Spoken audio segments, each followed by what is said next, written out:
Il existe en astrologie une confusion entre les signes du zodiaque et les constellations qu'il y a dans le ciel. On considère parfois que lorsque l'on est du signe par exemple du Sagittaire, que le soleil se trouvait dans le signe du Sagittaire. Plus concrètement, on pense que derrière le soleil se dessinait la constellation du Sagittaire au moment de notre naissance. Alors, il existe deux écoles. Il y a la première qui se base sur le zodiaque tropical et la seconde qui se base sur le zodiaque sidéral. Je vais commencer par la seconde qui est moins utilisée. L'astrologie sidérale prend en considération le fait que derrière le soleil se trouve réellement la constellation du Sagittaire. Si par exemple vous êtes né dans le signe du Bélier, ça veut dire qu'au moment de votre naissance, lorsque l'on regardait le soleil, derrière le soleil se dessinait bien la constellation du Bélier, vue de la Terre. Ce zodiaque-là, sidéral, est décalé de 24 degrés environ par rapport au zodiaque tropical. Le problème de l'astrologie sidérale est que les signes dans cette astrologie sidérale sont découpés par 30 degrés, donc sont égaux. Mais si toutefois ils se calent sur les vraies constellations que l'on trouve dans le ciel, ils ne coïncident pas exactement avec ces constellations car elles sont étendues de façon inégale. Donc cette astrologie est utilisée par certains astrologues pour lesquels elle convient mieux. L'astrologie est majoritaire. L'astrologie majoritaire est principalement l'astrologie tropicale. C'est le zodiaque classique de l'astrologie grecque tel qu'il était défini par Ptolémée. Ce zodiaque tropical est divisé en 12 signes de portions égales de 30 degrés, comme dans l'astrologie sidérale, mais il n'existe pas derrière chaque signe du zodiaque la constellation qui porte son nom. Exemple, vous êtes du signe du Bélier, cela ne veut pas dire que la constellation du Bélier se trouve derrière le Soleil vu de la Terre au moment de votre naissance. Exemple, vous êtes du signe du Sagittaire. Si l'on regarde le Soleil au moment de votre naissance, cela ne veut pas dire que derrière le Soleil se trouvait la constellation du Sagittaire. Alors, sur quoi se base ce zodiaque tropical qui est majoritairement utilisé par les astrologues aujourd'hui? Eh bien, il se base sur le point vernal qui est le début du printemps ou l'équinoxe de printemps qui a lieu le 21 mars et qui signe dans le zodiaque le signe du Bélier, c'est-à-dire le premier degré du Bélier.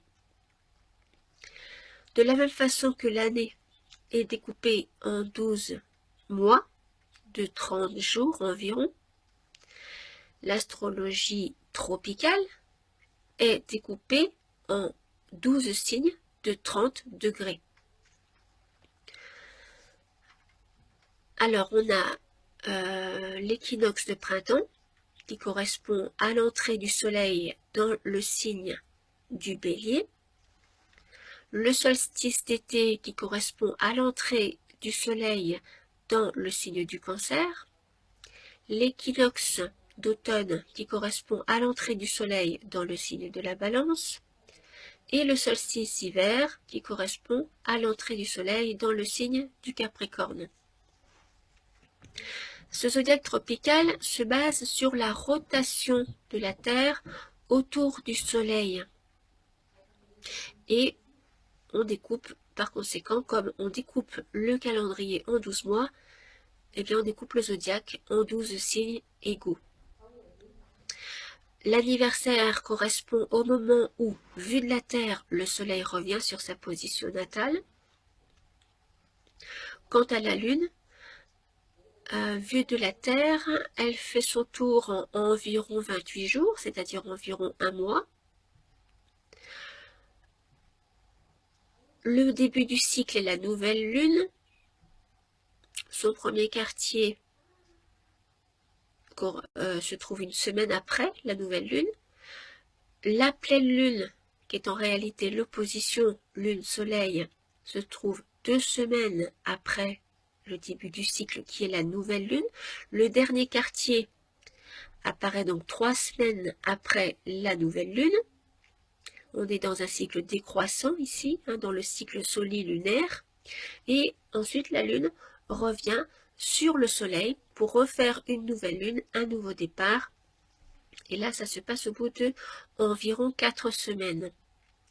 Donc, dans une année, on a 12 mois. Dans un zodiaque, on a 12 signes. Il y a 30 jours dans un mois, il y a 30 jours dans les signes. La Lune correspond à un mois et chaque quartier de la Lune correspond à une semaine. Alors, vous vous posez très certainement la question de savoir, mais quel zodiaque choisir? Pourquoi le zodiaque tropical est-il plus choisi par les astrologues que le zodiaque sidéral? Alors, premièrement, certains vont préférer le zodiaque sidéral, même si le zodiaque tropical est majoritairement utilisé. Deuxièmement, de par ma propre expérience, j'ai monté mon thème tropical avec les signes du zodiaque et mon thème sidéral avec les constellations telles qu'elles sont dans le ciel, derrière les planètes, derrière le Soleil et les autres planètes. Et effectivement, je me reconnais mieux dans le zodiaque tropical. Alors, certaines personnes peuvent également se dire, oui, mais moi, lorsque je lis, par exemple, je donne un exemple parce que les horoscopes et l'astrologie, entre guillemets, savante, ne sont pas étudiés de la même façon. Mais lorsque certaines personnes lisent leurs horoscopes et se disent, oui, mais moi, ça ne correspond pas à mon signe. Par exemple, vous êtes du signe du Verseau et vous vous dites, oui, mais moi, ça ne correspond pas à cela. Alors, ça dépend. Parce que parfois dans les horoscopes, vous avez comment dirais-je, il y a 3 décans. Et vous pouvez très bien être vraiment de la toute fin du décan. Et vous ne le savez pas forcément. Si par exemple vous êtes du 29e degré du Verseau, et que vous lisez ce qui se passe pour le signe du Verseau en règle générale, alors oui, vous allez avoir un comportement, des attitudes, des réactions Verseau, mais si vous regardez les horoscopes, vous allez regarder l'horoscope pour tout le Verseau, alors que vous, en réalité, ça va partir du 29e degré du Verseau, c'est-à-dire vraiment du dernier degré du Verseau. Autre chose que je peux dire également,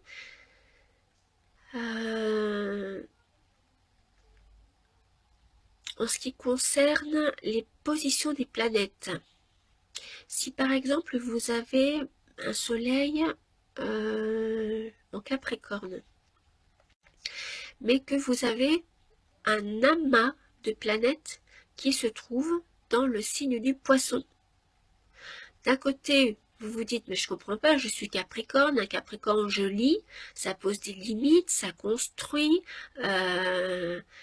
c'est vraiment le contrôle, l'organisation, tout est en ordre.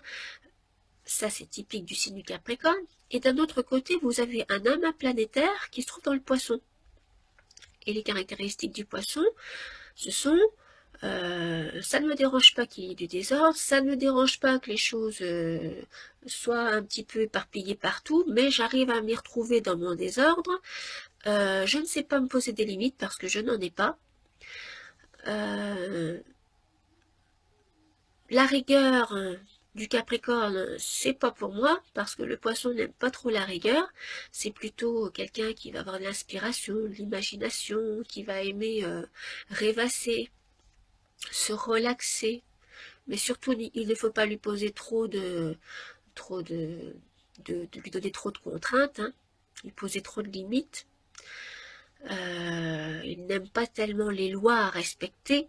Hein, il préfère plutôt être dans le spirituel, rêver, être dans la paix, dans l'amour. Rien à voir avec le Capricorne, qui est beaucoup plus structuré, beaucoup plus rigoureux, beaucoup plus méthodique, rien à voir avec le Poisson. Donc vous allez vous dire, mais je me lis dans le signe du Capricorne, certes, parce qu'on dit que je suis du signe du Capricorne, mais je m'y reconnais pas suffisamment. Par contre, quand je lis le signe du Poisson, je m'y reconnais beaucoup plus.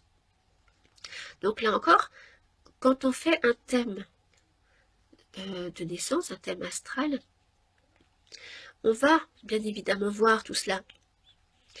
Et vous allez vous sentir effectivement à votre place, parce que vous allez vous dire, ah oui, d'accord, je comprends mieux pourquoi j'avais cette sensation de ne pas tout à fait ressembler au signe dont on me dit être, alors que je me sens plutôt d'un autre signe. Il faut également tenir compte de l'ascendant qui joue sur la personnalité. Par exemple, vous allez être, ou vous allez connaître une personne du signe du Bélier. Alors, cette première personne va être Bélier ascendant Bélier. La seconde, elle va être Bélier ascendant Cancer. Une troisième personne va être Bélier ascendant Balance. Une quatrième va être Bélier ascendant Poisson. 4 personnes différentes. Le Bélier ascendant Bélier va être tout feu tout flamme. Il va aller de l'avant, il va prendre des décisions, il va prendre des initiatives. Les sports à risque peuvent lui plaire.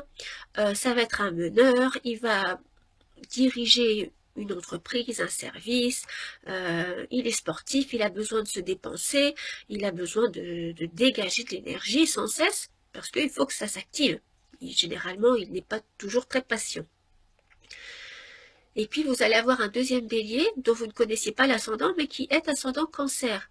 Alors lui, il va être déjà beaucoup plus famille, beaucoup plus doux, plus dans l'émotion, parce que le côté Cancer va lui donner un aspect plus sensible. Un aspect plus sensible, plus fragile, un peu plus renfermé, un peu plus dans son... Il aime bien être dans son cocon, il aime bien peut-être avoir des animaux, mais qui va câliner. Alors que le bélier ascendant, c'est-à-dire bélier ascendant bélier, va plus être dans le côté viril, dans le côté bestial, j'ai envie de dire, alors que le bélier cancer aura moins cette tendance à prendre des initiatives comme le précédent, le bélier ascendant bélier. Celui qui est ascendant cancer, c'est la famille aussi qui compte.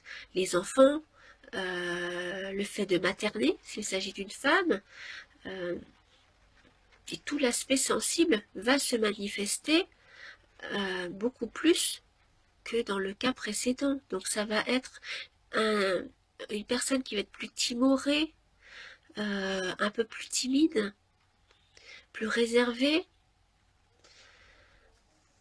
un peu tournée vers le passé, ça dépend des fois, mais plus tournée vers le passé, et plus rattaché aussi à sa famille, alors que le bélier ascendant bélier, il peut très bien prendre ses valises et puis partir de sa famille d'origine et puis aller s'installer quelque part, ça ne le dérangera pas. Alors que le bélier cancer, bélier ascendant cancer, va quand même avoir un lien avec sa famille. Donc, il n'est pas autant indépendant. Il va quand même être attaché par ses liens affectifs à la famille. Et puis c'est de l'eau, c'est un signe d'eau, donc le cancer est un signe d'eau, donc c'est de l'eau que l'on met sur le feu, bélier. Donc là on a encore donc voilà, bien de caractéristiques différentes. Je prends le troisième exemple, un bélier ascendant balance. Alors le bélier c'est je, c'est moi je. Alors dans les extrêmes, c'est moi je, hein, au sens où je monopolise un petit peu les choses. Enfin bien que ce soit un peu plus lion, ça, mais c'est quand même le je, l'ego. Je dirige, je mène, je prends des initiatives, je vais de l'avant. Euh, j'ai pas les deux pieds qui marchent à côté de mes pompes, hein, non, bien au contraire. Je vais de l'avant, je prends des décisions, je réfléchis pas trop, mais je fonce, même si après je regrette et je me dis zut, j'aurais pas dû faire ceci, mais ça fonce. Mais il va pas forcément faire des compromis ou réfléchir avant de parler, alors que le bélier ascendant balance, euh, son côté balance va lui faire peser le pour le contre. Il va quand même se poser la question, oui mais est-ce que je dois faire ceci ou est-ce que je dois faire cela? Est-ce que je dois prendre plutôt telle décision ou plutôt telle décision? Est-ce que j'aime plutôt cette personne ou est-ce que j'aime plutôt cette personne? Le bélier va foncer, alors que le bélier ascendant balance, il va vouloir prendre une décision, mais d'un autre côté, il hésite entre deux à chaque fois. Et puis, il a un côté plus paresseux, j'ai envie de dire. Il est plus aussi dans l'esthétique, puisque la balance est un signe d'esthétique, un signe de compromis, qui va peser le pour, le contre, par exemple, dans une discussion, qui va quand même essayer d'apaiser des conflits dans le cadre d'une discussion, alors que le bélier, il va s'affirmer. Le bélier ascendant bélier, dans une discussion de groupe, par exemple, va s'affirmer. Il va dire ce qu'il pense, il va s'affirmer, qu'on le veuille ou qu'on le veuille pas, il va être franc.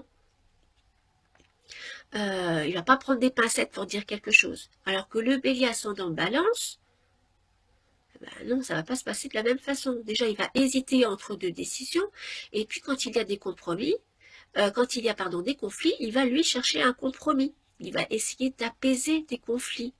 Il va se faire plus diplomate. Il va s'affirmer par son côté bélier, mais il a son côté balance qui va le rendre diplomate, médiateur, et qui va lui faire apaiser les conflits en disant oui mais un tel a raison sur ce point de vue et un tel a raison sur ce point de vue, donc ne jugeons pas trop les choses. Voilà, hein. C'est ainsi que le côté balance va se manifester chez un bélier ascendant balance. Et donc j'avais dit ensuite en quatrième exemple le bélier ascendant poisson, hein, c'est pour vous donner un exemple. Alors le poisson c'est plutôt je me relaxe, je rêve, j'invente, j'écris comme un écrivain, je fais de la musique, je suis un artiste, j'adore la poésie, j'aime créer, j'aime tout ce qui est en rapport avec l'art, euh, j'aime bien rêvasser au soleil, par exemple.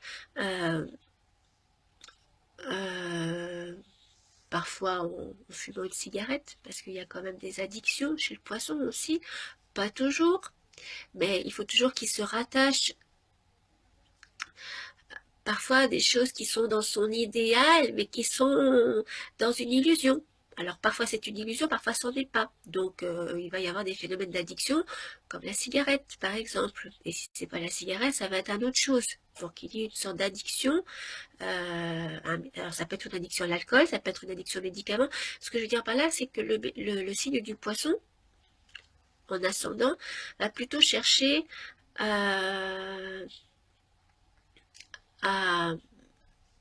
aussi à apaiser les choses, à donner de soi, sans forcément attendre en retour, à être dans l'action sociale. C'est un signe d'eau qui représente les océans, et bien plus encore que le cancer, le signe du poisson va être vraiment l'eau qui apaise le feu. Qu'est-ce que je peux dire d'autre encore sur le signe du poisson? Parce qu'il y en aurait beaucoup à dire. C'est un signe qui va aimer les animaux également, aimer soigner, aimer la psychologie, la spiritualité, tout ce qui est mystique. C'est très poisson, le côté mystique. Mais pas au sens de détective, comme le scorpion. Au sens de mystique, au sens de paranormal, par exemple. Alors quand vous avez un bélier poisson, un bélier balance, un bélier cancer ou un bélier bélier, vous vous dites oui mais bon moi je connais 4 personnes bélier, il n'y en a pas une qui se ressemble, donc comment ça se fait qu'on décrit le bélier comme étant ceci, ceci, ceci, cela? Bien en fait il faut tenir compte de diverses choses derrière, à savoir l'ascendant, notamment, je ne vais pas tout dire parce qu'il y en a plein des éléments dont il faut tenir compte, mais il y a déjà l'ascendant, là je viens de vous l'expliquer, il y a les amas planétaires également que l'on va retrouver dans certains signes qui vont donner un appui sur des signes en particulier. Il y a des conjonctions au soleil. Une personne qui est bélier, elle a son soleil dans le signe du bélier en astrologie tropicale, mais si le soleil est encadré, c'est-à-dire que juste à côté du soleil, mettons, il y a Saturne, et de l'autre côté du soleil, il y a Jupiter, non, on va dire Saturne, je vais juste prendre Saturne par exemple, et bien cette personne va avoir un côté Capricorne, parce que Saturne est le gouverneur du signe du Capricorne. Donc ça va être un bélier qui va avoir quelque chose en rapport avec le Capricorne, on va dire, toi, tu me fais penser au Capricorne, parce que tu prends des décisions, mais c'est vraiment de façon méthodique, rigoureuse. On sent que tu as envie de faire les choses bien, de façon efficace, rangée, carrée, etc., organisée. Et en fait, on va s'apercevoir que dans le thème, Saturne se trouve pile poil à côté du Soleil. Vu de la Terre, vous voyez, le Soleil et Saturne en conjonction, c'est-à-dire juste à côté l'une de l'autre ou l'une derrière l'autre. Voilà. Qu'est-ce qu'on peut prendre d'autre comme élément pour distinguer différents signes du bélier, pour ne prendre que le signe du bélier? On va avoir des aspects, alors pas des aspects, des planètes qui se trouvent sur des axes importants. Ce que l'on appelle les axes en astrologie, c'est l'ascendant, qui représente donc la personnalité, le descendant qui représente le rapport à l'autre, plus précis, ou de façon plus simple, le couple, c'est-à-dire les 4 axes majeurs d'une vie. L'axe qu'on appelle le fond du ciel qui représente la vie privée, la famille, et le milieu du ciel qui est l'axe professionnel et de la reconnaissance d'ordre public, qui sont les 4 piliers essentiels, la personnalité, le couple, la famille et la profession. L'argent n'est pas un axe majeur, enfin n'est pas n'est pas un axe majeur malgré tout dans le thème de naissance et en astrologie tout simplement.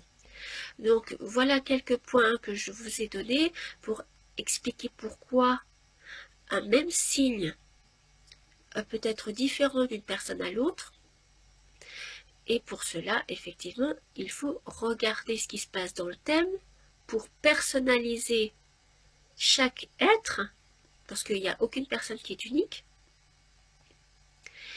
Et effectivement, le zodiaque tropical, de par mon expérience, et également de par le fait qu'elle est,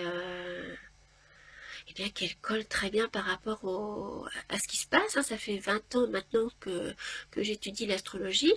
Ça colle, ça colle très bien. Sinon, ça ne ferait pas 20 ans que je serais là en train d'étudier quelque chose qui ne correspond pas à ce que moi je ressens. Parce que parfois j'ai des ressentis qui se manifestent avant que je vois ce qui se passe dans les planètes. Et quand je regarde ensuite ce qui se passe au niveau de l'éphéméride et donc dans le thème astral, je me dis « Ah, j'ai bien ressenti ça aujourd'hui, elle est bien passée la planète. » Voilà, bon, ça c'est quand je ressens les choses et que ensuite je vois les planètes qui étaient là. Voilà. Donc, la confusion se fait entre l'astrologie qui utilise le zodiaque tropical, c'est-à-dire les signes du zodiaque, tels que vous les lisez, tels que vous les entendez à travers les magazines ou les vidéos. C'est l'astrologie qui est majoritairement utilisée, et l'astrologie sidérale est une astrologie qui est moins utilisée, qui est quand même utilisée par des astrologues qui la préfèrent, et qui considèrent que les constellations qui se trouvent derrière votre soleil de naissance sont les réelles constellations. Voilà. J'espère que je vous aurai éclairé sur ce sujet. Et puis, eh bien, n'hésitez pas à me laisser un commentaire si vous en avez. Et puis, à regarder les autres vidéos que j'ai postées, où vous aurez également d'autres explications sur ce qu'est l'astrologie et sur ses complexités, contrairement à l'idée que l'on peut s'en faire. À bientôt!